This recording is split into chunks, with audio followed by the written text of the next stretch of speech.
Hey guys, it's me, Jake, from JakeMan21642. I know it has been quite a while since I've uploaded anything on the channel, but yes, I am alive. I planned on taking a little bit of a break. I did not know it would drag on for this long. But anyway, aside from all of that, I thought I would go ahead and do an update video of my 2015 Mercedes-Benz E400 convertible. Finally got a day off with some nice weather, and the car is actually clean for once. So I've had this thing for close to 2 years now, going on, I think, probably 22 months at this point. I got it in March of 2021. But it's been a while since I've actually had a video of any of my personal cars on the channel. So this is probably the newest and most interesting, and even though I didn't plan on it when I bought it, this really is my daily driver. So figured I would do a video and kind of show how this thing's been holding up. So for those of you unfamiliar with the channel or unfamiliar with my personal fleet, like I said, I bought this car about 2 years ago. I had a 2012 Volvo S60 T6, which that was really like my first big boy car payment car, first thing I've ever owned that wasn't a Craigslist piece of junk, and ended up selling that kind of right as the used car market was getting crazy. I was working as a used car manager at the time, so I was really watching values go up. I saw that I could sell it for pretty much what I had paid for it 3 years and about 50,000 miles ago. And then at the same time, I went to do a home appraisal on this, and kind of the second the guy opened his garage and I saw it, and I saw this interior color, I'd kind of low-key been looking at W212s for a while anyway, but I kind of just had to scoop it up. So anyway, outside you can see this one does have the white exterior, which was one of my least favorite parts of the car at first. And I mean, it looks good like right now when it's clean, but it kind of still is. I'm still not a white car person. But outside you can see probably the biggest noticeable change since the last time this was on the channel is I did swap out the grille. I was actually on a road trip in the middle of going up to Vermont, and at some point a hole got punched in the front grille. I guess rock hit it on the highway or something, I'm not sure. So I'd kind of been looking at these for a while, and I decided to go ahead, bite the bullet. This is one of the cheaper ones, and you can kind of see it has taken a few rock chips. It is holding up about how I expected, but I wanted to see how it looks, and overall I am happy with it. I think it definitely gives the car more of an updated look, and if I can't have the hood ornament, which the convertibles never came with, I definitely really prefer the way this looks. But yeah, this is just a eBay special diamond front end upgrade. Now that I've lived with it for a while, I might invest in a nicer one. You can see they sent me one for a car with a front camera, and this is not equipped with one, so that's just kind of awkwardly there. They were supposed to send me another one, and they never did, and I kind of just forgot about it. And I mean, really not that noticeable or that big of a deal. This one, of course, as I've mentioned before, does have the light up badge up front. See down below my front license plate, which this is exactly as much as I hate being a front license plate state. I do leave it on. You can see this thing has taken quite a few hits. This is a city car. It does get parked on the street a lot, so things just kind of happen, and at least this has taken most of the hits and not the actual bumper itself. But up front, you can see as well on it, this is just the standard LED headlights. These are not the adaptives, which is fine with me. Coming from my S60 with the xenons, these are still more than enough. And these are also, if anything were to ever happen, a lot cheaper than the active bending adaptive lights that these were offered with. One thing I'm definitely impressed with is you can see how high quality the paint that Mercedes-Benz uses is. I mean, this thing has been to Michigan, it has been to New York City and Long Island countless times, Vermont. It has spent a lot of time on the highway. And I mean, other than right here, and a couple little places on the bumper, I mean, really no rock chips or anything. This paint has held up fantastic. You can see, I think maybe one little more right there.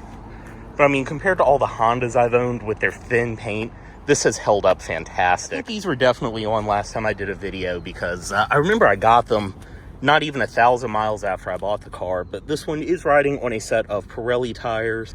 They are the P0 All Seasons, and while they wouldn't have been my first choice, I'm pretty happy with them. Definitely not new anymore. They're definitely showing signs of age. I'd say this one's probably at about half. Of course, being a rear-wheel drive model, these are staggered wheels, so I can't rotate them. So considering that as well, I mean, and they have about 20,000 miles on them at this point, they're holding up pretty good. But I mean, decent performance in the summer. They're super quiet. They're definitely a little more performance-oriented than the Michelins this had when I got it, and definitely no complaints about that. I did touch up, this car had some pretty bad curb rash on about 3 of the 4 wheels. I mean, it was an old man that owned it before me, so I'm not really surprised, but did get that touched up. And surprisingly, I have not contributed any fresh curb damage to it myself, which was why I waited so long. I definitely wanted to get used to the size of this car. Otherwise, though, outside, I'll attach some pictures. I did have a tree branch actually fall on the car in my driveway and put a couple of nice dings in the trunk lid, which I was able to get PDR'd at work. And then I did end up having to replace this taillight. It was not as bad as I expected, but still was not cheap. I've got a good Benz specialist I've taken this car to a few times. Was able to get that done there. And I mean, it's a brand new OEM light. You can't even tell. But you can also see what I mean about a white car. I mean, I just washed this. I washed this car Sunday night and it's Wednesday. And the back bumper is just already coated. And that's probably the worst part of the car too, is the back bumper. Once again, this is a city car. When I bought it, I really tried not to street park it, but like I said earlier in the video, it's kind of just become the daily. It's the most comfortable car I own, and it also gets the best gas mileage. And I mean, plus, like, when this is sitting outside, how could you not drive this? This thing still feels way too nice to actually be mine. But anyway, like I said, I tried not to street park it at first, and obviously I haven't stuck with that. And these aren't even from me. These are just from other idiots here bumping into it. So I do need to get the back bumper redone. But again, I'm not too worried about it because even though I do have a driveway for the first time in my life, I still end up street parking a lot. So it's just really not worth it. But otherwise, this thing has managed to actually hold up pretty well considering it is a city car with over 50,000 miles on it at this point. They did a pretty good job as well, but I can tell it has had a little bit of paint work on this side at some point in its life.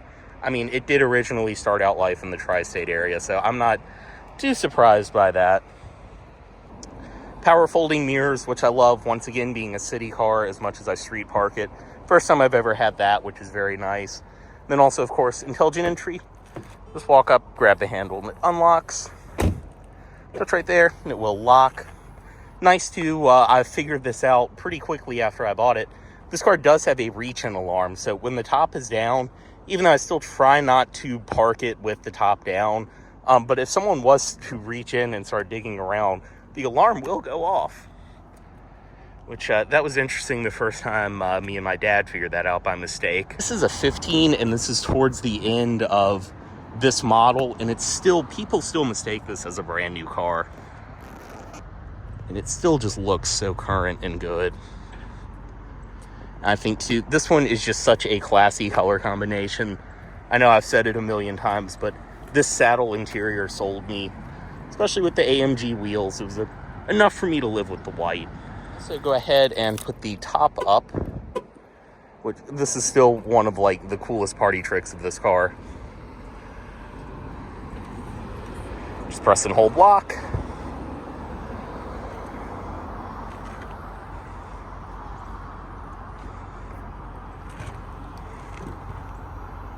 Super quick operation as well, and it's cool. You can do it up to, I believe, 30 miles an hour. You can actually operate the top. Keep holding, and then all of the windows will come up as well. Also, yeah, before we step inside, I will go ahead and talk about the top. You can see soft top on this one, which at first I was a little apprehensive about, especially once again being a city car, but this top, not only is it cut proof, it is quadruple layer. You can see in the clip when it goes back up, it is about 1.5 inches thick, so very nice. Honestly, I forget this car is a soft top most of the time. I live somewhere where 9 months out of the year I can really use and enjoy a convertible, but either way, I drive this car all year round because it is still so comfortable. You definitely do notice a little bit more road noise, but my last convertible was a 71 Volkswagen Beetle, so this is nothing in comparison. Also, too, on the outside, as you can see, literally first thing I did on this car the day I bought it was I did tint the windows. So we've got 20% up front and then 5% all around on the rear. Every time I film here, every single time, even though it's been 6 months since I've made a video. And then I do have the 20% shield strip as well. This thing was miserable without tint. It was a fishbowl. I literally, when I bought it, put the plates on it and drove it straight to the tint shop. But anyway, we'll go ahead and step inside. This is cool too. I'm kind of losing daylight, but you can see a little bit of the interior lighting. And I did just detail it the other day, but interior is holding up great. Still is kind of in daily driver mode at the moment. See the light up door sills down below. Then of course the back seat, which I will get to in a second. But we'll go ahead, start it up. Foot on the brake and just press right there.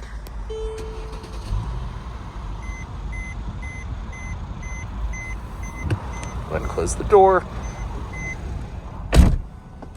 I've definitely spent enough time on the road in this car to, I think, have a proper assessment of the interior and the driving qualities of it.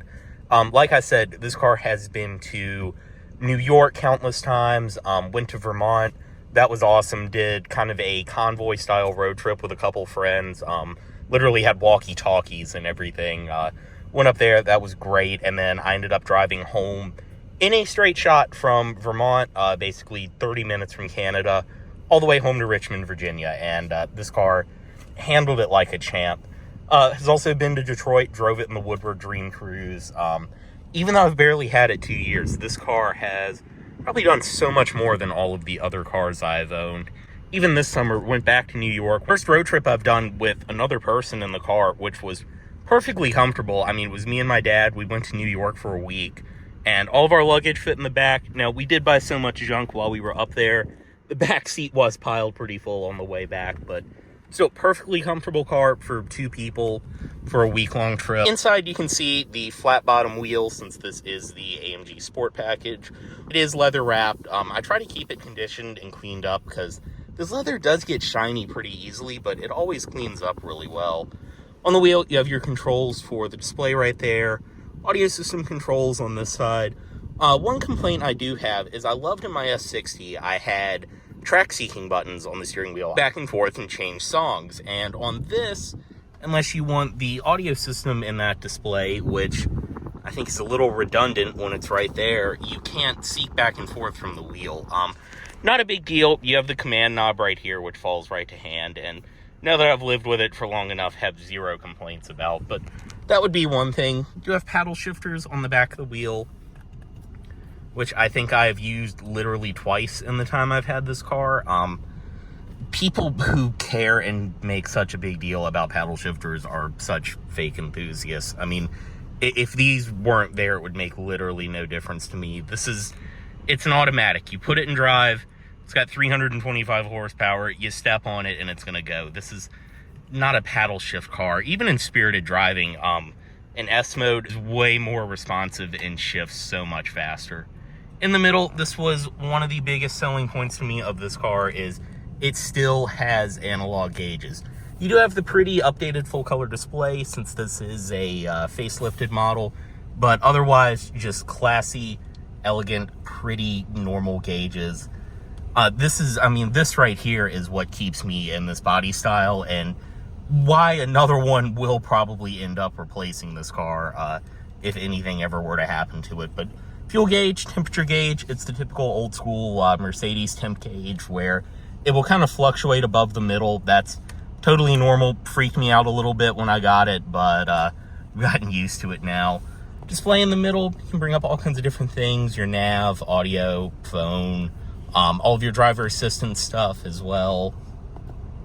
Different service settings and things like that. 53,886 mileage, so right under 54,000 miles. Again, considering I got this car with 34,000 miles, it has held up great. I've put a solid 20,000 miles on it, and I'd replaced the auxiliary battery. I've done the transmission service on it, and Nothing unexpected, I mean, other than the tail light, but that wasn't the car's fault. But otherwise, it has held up fantastic. Nothing outside of routine maintenance. I think 60K is kind of a big service interval on these. I'm going to have to do spark plugs and stuff, but I understand that German car mentality now of, I like this car enough that if it breaks, I'll just fix it. I don't really care. I don't want to be driving anything else. It suits me so well. And as someone who at one point wouldn't buy anything other than a Honda, I totally get you German car people now. But really, this thing has been fantastic. If you told me 10 years ago my two main cars would be a twin-turbo Mercedes convertible and a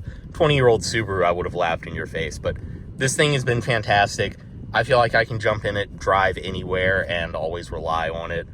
There was a solid point over the last summer where I basically lived out of this thing for 2 weeks straight. We were in New York. I came back to town for a day, immediately went to Baltimore for a work trip for most of a week, and then from there went to Philadelphia for the rest of that week. And I mean, I was driving this thing all up and down 95, and it just took it like a champ. So really, again, this has been the best car I've ever owned. I'm so happy with it. It really does just suit me so well. I've always loved this body style E-Class, and I think this is such a happy medium in Mercedes lineup because it's new, it's modern, it's definitely, you've got that tanky, well-built, nice Mercedes quality to it. But also these are kind of a happy medium of, they don't have all the crazy newest technology that the S-Class has. I mean, this is definitely a very proven car. Even though this was one of the first years of the 3-liter twin-turbo, it's still a flawless engine. I completely trust this thing, which I cannot say for a lot of the cars I've owned. Inside, though, when I first got this car, everything felt super fragile inside. And honestly, over time, I've just kind of gotten over that. It gets to the point where it's a car. I know I sound so privileged saying that, but I've worked around high-end cars like this since I was in high school, and especially once you really live with it, you do get to the point where it's just a car. Like, I'm not abusing it, but I'm not as, like, afraid of this thing as I was when I got it. But all soft touch materials up here. Wood grain, which I always try to keep the sunshade up when I park because these have huge problems with the wood grain fading. Another reason I murdered this thing out the day I got it. But wood grain's holding up great. You can see your power seat controls up here, power seat memory, which I've always loved too. This has memory on the passenger side. Otherwise, the convertibles don't have all of the ambient lighting stuff that the sedans get. Window switches down here, mirror controls. Again, they are power folding. Around here, nice stitched matching leather on the door. And again, just like, you know, I've done my best to keep it clean, but no elbow marks, no grab marks around the handle. This thing seriously is built like a tank. And I mean, people love, there's always that TikTok with the same audio of people pressing on things in a Mercedes. And I mean, I can say there are no creaks, no rattles, nothing like that. The worst part of this interior is these cup holders, because they definitely are a little rattly. And then I hate in the coupe and the convertible, in the sedans, they're back here. In the coupe and the convertible, they're right here, right in front of your climate controls, which have to be waterproof. Mine have taken a bath so many times at this point, but things kind of just slosh around. Large drinks will tip over. I really try not to put anything in a can that's not at least half drank in them.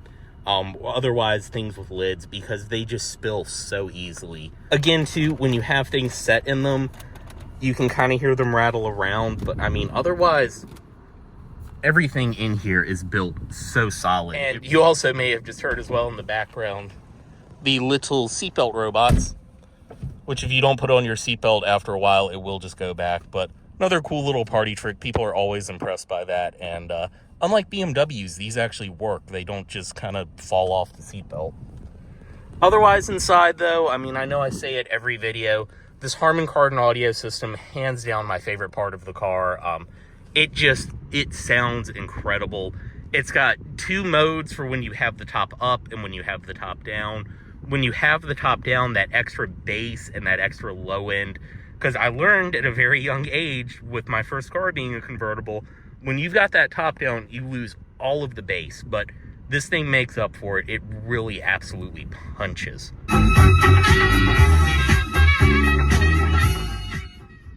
As an audiophile, I mean, Harman Kardon has always been one of my go-to brands.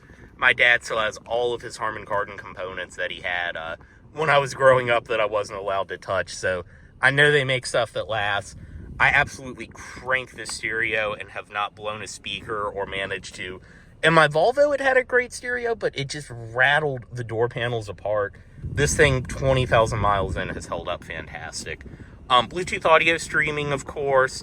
No Apple CarPlay. If this was a 16, I would have CarPlay. You can add CarPlay, but I've got satellite radio, I've got Bluetooth audio streaming, I've got a phone mount for if I want to navigate. Honestly, not that concerned about having CarPlay. I just love how easy and uncomplicated and reliable this system is too. In the 2 years now that I've had it, I've had zero issues with it. Once again, just, it works so well. Your knob right here, everything falls to hand. All the different audio sources as well. I love this has the music register, where you've got, I believe, a 50 gig hard drive built into the car.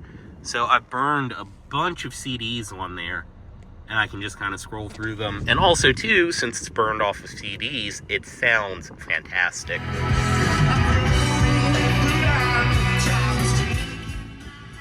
Yeah, again, as an audiophile, I have zero complaints about this system. It has been fantastic.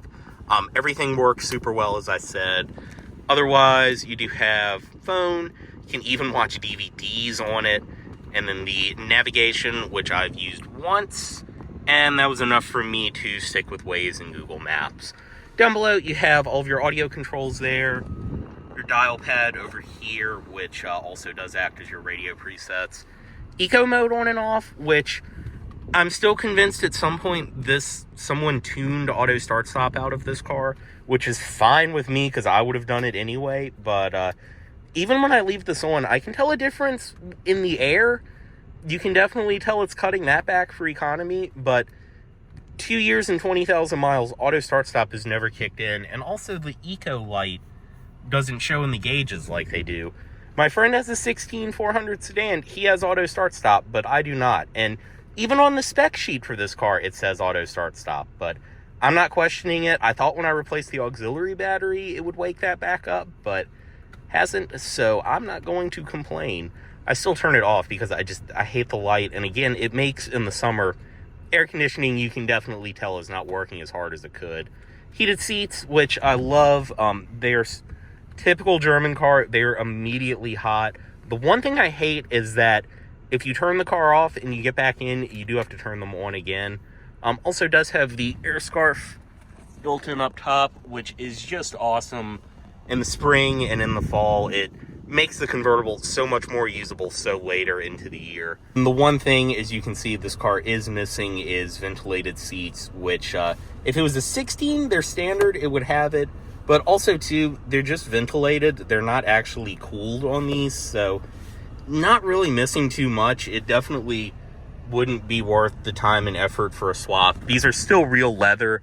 They just don't have the perforations in the middle, which the way I treat this car like a daily driver, I honestly prefer not having anyway. But definitely, if I were to special order one of these or really seek out another one, I'd try to find that. But not missing much either, since they're just ventilated, because when the top's down and it's 90 degrees, it's just going to be pushing hot air around anyway. Otherwise, you have the button right here, which will send out the seatbelt robot, hazards, and then your eco I was talking about. Dual zone, automatic climate control, as I mentioned, cup holders. And this one is a smoker's package. So I do have an actual ashtray and a cigarette lighter right there, which is awesome. And no, I do not use them, but just I love, and especially too, my dad loves the novelty of how new this car is. And you saw not only an actual ashtray, but one with a metal part to crush them out on right there. Back here, this is the only little bit of piano black in this interior, and I kind of need to get something to just shine it up a little bit. But you have your economy, sport, and manual mode right there. This button will raise the rear headrests because they do kind of completely block up the little bit of visibility you have. All of your command controls right there. And then, of course, too, that reminds me, this is the first car I've ever owned that has blind spot monitoring, which is very nice. Also do have auto-dimming exterior mirrors on the side and up top. Yeah, as I was saying, first car I've ever had with blind spot monitoring, which I've definitely been spoiled by. With no B-pillars, I mean, you really do have awesome visibility on the side, but kind of a different story with the thick pillar in the rear, so it is nice to have the blind spot monitoring. And this is also, I'm used to Volvo blind spot monitoring will stay on even though there's a car length between you and the car you just passed. This actually kind of encourages you to cut people off. Like, you have to watch it. I kind of wait for it to go off and then wait a second before I actually move over, because this one cuts it close. Otherwise, though, this does have the lane tracking. Doesn't beep or anything. It will just vibrate the wheel. It's very subtle if you cross a line without signaling, and you can turn that off. That's one of the things, too, eventually I would like to change, is get the wood top steering wheel, which matches everything inside. It's just got a little piece of wood grain there. But thanks to this having the lane tracking package, that's about a $3,000 steering wheel, so that's definitely going to wait. But otherwise, no adaptive cruise control. I've just got the regular little paddle down below, which, again, fine with me. I honestly can't stand adaptive cruise. The second it starts slowing down, I just take over and speed up, so can live without that. Otherwise, cool tech stuff. I definitely would have missed this from my Volvo, so I was happy when I did discover this has rain sensing wipers. Auto headlights down below. I mean, otherwise, very, very standard Mercedes. One surprising thing is this is a 15, and you have LEDs down here. They are kind of yellower LEDs, but you can tell at night they are LEDs. But these big lights up here are still incandescent bulbs, which I've kind of left them because I think it would look a little janky with LEDs. They're still very bright, but definitely found that interesting on a 15 Mercedes. You still have incandescents. Garage home link as well, built into the auto dimmer. But we'll step out. I'll give you a quick tour of the rest of the car. Again, I'm sorry this has been such a long and rambly video. I know I took a break from the channel. I wasn't intending for it to go that long, but I'm back. I'm still in the industry. I have access to cars, just not a lot of time. And also, current employer has kind of a weird social media policy I need to figure out how to navigate. But I'm overdue on videos of all the personal cars, and I'm sure I'll be able to get things here and there. I definitely want to make some content that I need to put a little more effort into. You can see LED plate bulbs, the first car I've ever had with those from the factory. And still junk from my New York trip I need to clean out back here. But with the top down, still a great amount of space. And then that will push up and give you a lot more space. You can see all the junk I kind of just pushed back. And also the spare oil in there. No, this car does not consume or leak oil. When I bought it, I was so afraid of it. I bought spare oil and coolant and have not touched either of them. And also just got good old Alice Cooper chilling in here. Like I said, replace the auxiliary battery that is below the spare tire. Gonna have to take some panels around it out, but not too bad. And I think a new one on Rock Auto was like 80 bucks, so save some money there. Just love the beautiful LED taillights on this car. You can see OEM one on this side. I was debating being cheap and buying a used one, but this is still a nice car. I went ahead and did the right thing and got a new one. I need to get a paint correction and a good buff done on this car, just because 2 years of being parked outside under a tree, no less, have definitely not been the greatest for this car. And there's a few scratches and scuffs still in this area where the branch fell on it. So I'm gonna get that done soon. Probably get the guys at work to help me out on that. Passenger side. You can see, I mean, this interior has held up fantastic. I did notice from passengers sliding in and out, because these are pretty heavily bolstered seats, I'm starting to get a little bit of wear here. But otherwise, I mean, they really have held up great. Storage pocket down below, which keeps some sunscreen, because I was just cooking myself the first summer I had this car. Also did forget to show, but you have the air controls on each side for all the air bladders for your bolsters, and then your thigh extension as well. And back seat, I mean, I'll climb back there just to show. It's it's there. Now, I'm 6'2", and I have sat back here a few times and lived. I'm definitely maxing it out for headroom, though. You can see the seat will come back, touch your knees, and then move up just a little bit, but still plenty of space for someone to sit in front of me. I can survive back here. It's definitely a very upright sitting back seat, but still comfortable. Have a armrest in the middle, as well as some components for your Harman Kardon audio. And you can see as well a little bit of storage, cup holders, rear air vents too, which is thoughtful. I mean, again, not a place I'd want to go cross country, but like we were able to have 4 people in this car at the Dream Cruise. Very nice. You can see more tweeters, wood grain, and even the leather follow through in the rear.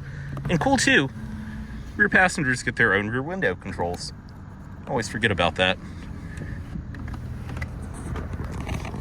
You can see as well on the seats on the back, these are the vents for your air scarf. I mean, once again, I'm 6'2", I can get in and out. You can see as well, do have the weather techs in the rear as well as up front. And I have to say, I am not too impressed by them. Second set in a row I've had for one of my cars, and I think with WeatherTech floor mats, like, if you have an F-150 or like a Dodge Journey or some domestic car, they're probably great, but these constantly come unclipped, they slip around. The way they're designed, when you take them out of the car, it dumps everything in it into the floor, so I need to get a set of the OEMs for this car, because WeatherTechs are not really worth it. And you can see up front, LED headlights. I know they look like halogens, but they are actually LED reflectors. And then you have the LED DRLs below. And of course, like I said, the light up badge, which that's grown on me. I hated it when I bought the car, but I've kind of just embraced it at this point. And then under the hood, which is very dirty, as you can see, because I rarely have to open the hood on this car. Yeah, once again, 54,000 miles, and this 3-liter twin turbo has held up great. And this car's definitely not had an easy life with me. It gets driven, I'll say that. Yeah, other than oil changes, like I said, the auxiliary battery, and then I had the transmission service done right around 50,000 miles, which that was easy enough. Watching it get done, I could have done it myself. But otherwise, very, very reliable. Service costs on this too, I've had a few things done at the dealer. Haven't been as outrageous as I've expected. To say the least, I'm impressed. Like, I will probably always have a Mercedes-Benz product in my fleet, and definitely whatever replaces this will be another Mercedes. This has been a fantastic car. Something I never thought I would own, but yet it still blows me away every day. And otherwise, though, not too much to say. I know this has been a long, rambly video. Like I said, more content coming soon. I definitely want to try to do some more with the channel. I've just been busy. I've been kind of slacking lately, but also, too, should be some new stuff coming soon. And again, all of the cars in the family fleet are due for updates at this point. So let me know what you guys want to see on the channel. Thanks for watching, and subscribe for more.